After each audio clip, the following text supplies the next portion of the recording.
Hello, welcome to my channel. My name is Gino and today's video is going to be a two-part luxury birthday unboxing. Yes, this is going to be in two parts because if I tried to cram everything into one video, this would run for too long. There's going to be a total of 5 brands featured in these two parts. Was I planning on this? No, but when it's my birth month, I kind of just go a bit crazy. By the way, this is the same filming location, but I decided to pick a different wall this time. No particular reason, I just thought this looked better. My birthday is in July, but let's start in June. Well, 26 June to be exact. Fendi had a fall-winter 24 trunk show, and I was invited to attend. Surprisingly this time, I did not pre-order anything. Believe me, I looked, but there was just nothing that was really speaking to me. Save for some really exquisite pieces, which you will see very shortly. I didn't have a spare $10,000 to spend that day. But I'm still grateful that I was invited to attend anyway, so let's cut to that.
Like I said before, I was really trying to look for something that would catch my attention. I was trying on a lot of clothes, but there was just nothing that I wanted that day. I was about to leave until I noticed the perfume stand, which, if you're not aware, Fendi has just started to dabble in the world of perfumes, and they are really expensive. I think more expensive than LV. I was tempted to get those 10 ml bottles, just like the whole set of 8, I think it is. but most of those scents I didn't like. So I decided to just get the full bottle of the one scent that smelled the best. This one, Perceno, I think. My essay said that this was the popular scent for the men, and I'll put a little description of the fragrance notes here. It's a magnetic closure, and inside is the perfume. They had booked in a calligrapher to come in a few days later after the trunk show to personalize any perfume that was purchased. So I left this at the store so it could get personalized, and after that I picked it up. So this has my name on it. Here's what the bottle looks like. The spray nozzle itself is a nice brass finish, but as for what it smells like, you know, I can't really describe it. I'm not very good with describing scents. And surprisingly, I haven't actually used this at all since I purchased it, because it's sitting in a tray at my office with all my other perfumes, which I'm kind of trying to get through first before I move on to this. So I might as well use it now. It's a nice conservative scent. I wouldn't say it's spectacular. Nah. Honestly, I think LV does the best perfumes. I also took one of their tissues. Don't know what I'm going to do with this, but that's not all. My essay surprisingly gave me this. I believe you'd call it a coffee table book, albeit very small. It has peekaboo embossed on here. I'll insert close-ups of what each of the pages looks like, but it's basically just a little intro to what the peekaboo is. The first half of this book is in Mandarin. Don't know why, but the second half is in English, and it's the same content in both Mandarin and English. I was not expecting this, but still a delightful surprise. So to my essay, thank you. Next up, Faure Le Page. In my Pochette review that I had done a few months ago, I had mentioned that I wanted to get back onto the bandwagon for Faure Le Page and explore the brand a bit more. But to my sadness, I got a text from an essay there saying that they were going to close at the end of July. Just the Sydney store, the Melbourne store is still open. So when I got that text, I thought, oh, I might as well just go in and just buy something small. I wasn't ready to commit to a bag, but if I ever wanted a bag, then I'll just contact the Melbourne store directly. Apparently they offer complimentary shipping Australia-wide, so that's good. I decided to pick up these. These are gold belt buckles. I believe they cost $2.20 each, and they come in 4 shapes. This one, which is a shield, and they have another one where it's just on its side, but they call this a bullet, I think. This one is the Arthur head, and the last one is just FLP, which didn't look as good. So I got the best 2 out of the 4. These buckles are designed for the 35mm belt strap, which means they fit perfectly on all my existing belts. This is what the belt looks like on a Loewe belt strap, and this is what it looks like on an LV strap. I've really stayed away from anything gold. The only gold piece I have is a sterling silver necklace, ironically. And I just want to take a minute to just show off the packaging that those buckles came in. The last brand for part 1 of this video is Louis Vuitton. If you've watched my review video of every LV piece in my collection, you would know that the Trunk Messenger was my very first LV bag, but it also stank. Literally. Someone had left a comment saying that I should probably look into returning it to the store and having it repaired or at least assessed to see what my options are. So on that recommendation, I actually did take my bag to my current essay.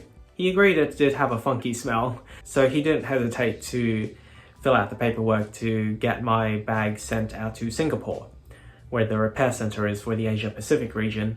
Fast forward a few weeks and I get a message saying that my bag is ready for collection, which I thought was weird because I'm looking on the app and it didn't say that the bag itself was repaired. So I texted my SAA saying, hey, what's the update with my repair? He said that the bag was deemed defective. So I only had 2 options, either just keep the bag as it is or get store credit. Guess which option I picked? Get in, loser, we're going going shopping. So the bag is no longer in my collection, which I'm not upset about. There's always going to be another LV bag.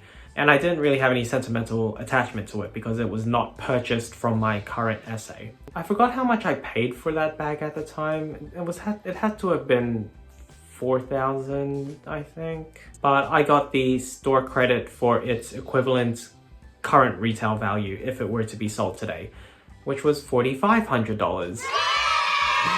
And my essay said that I could use that store credit for just about anything. I could have used that entire credit for another bag, but I already have enough, so I decided to explore other options. If you've watched my luxury wishlist video, which most people haven't, but that's okay, I mentioned that I really wanted this gradient cotton crew neck. And I'm wearing it!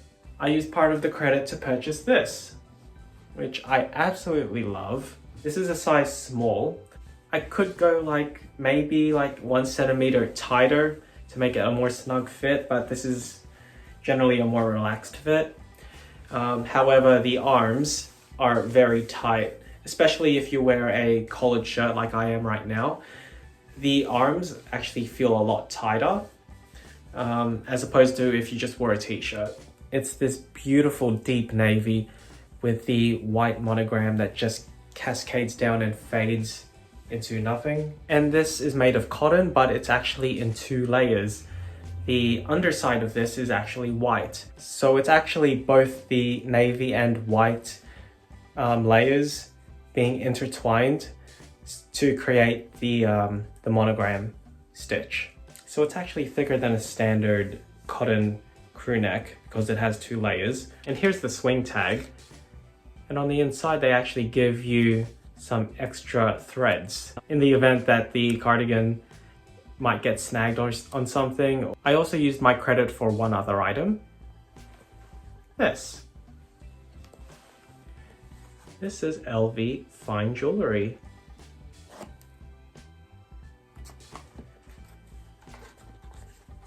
I'll actually open the drawer first. And inside it contains a velvet dust bag.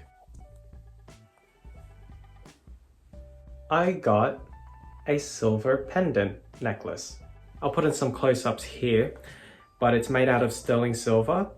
It has a black lacquer detail with the word learn on it, which is the theme of this year's collection. If you don't know, this pendant was made in collaboration with UNICEF, where $200 of the purchase price goes towards one of their causes, and the word learn is in theme with what the money will go towards. This chain is a lot more daintier than my other fashion jewelry, so it does take a minute to figure out how to put the clasp on. This comes in 2 sizes. This is the larger lock of the 2, but I also want to take a minute to just show off this full leather box. It is so beautiful. Aside from the complimentary perfume samples, my essay also gave me this. These are stickers. More stickers, yay! It's nice, simple graphics. Obviously, I wouldn't use them for anything. However, if I were to travel with an LV trunk, then I will most likely stick a few of these on it. I am so uncultured. Where is Saint-Tropez? But that's not all. I again refer you to my video where I talk about every LV piece in my collection, and I feature these 2 items. Since these are now mine, why don't I personalize it? LV offers a complimentary hot stamping for any piece. Even if you haven't bought it directly from that store, they will still hot stamp it for you. I was talking with another essay about my options. You can choose the font size, the color of the foiling, and the position that you want your initials to be in. For this card holder, I went with a silver embossing of my initials. And for this key holder, I went with gold embossing. Gold and silver were the only 2 metallic options. I know this doesn't pick up very well on the camera, but it does have Louis Vuitton embossed there in red. So I kept the embossing parallel to the embossing up here. I initially wanted to go with orange because it's the quintessential LV color, and I also wanted it to match my Speedy, but the essay had said that specifically with dark interiors, colors do not show up very well, which I can kind of see his point, and the graining actually affects the quality of the embossing. It looks a lot better on smooth leathers. So in grand total, I spent $0, but I got all this stuff from LV. I still have about $400 worth of credit left, but I'll put that towards something else in the future. If you've made it this far into the video, thank you so much for watching. Like, comment, and subscribe, and also check out my Instagram, and I will see you in part 2. Bye for now. When I walked into the store, I meant business. So I walked out with all of this. These are extremely heavy.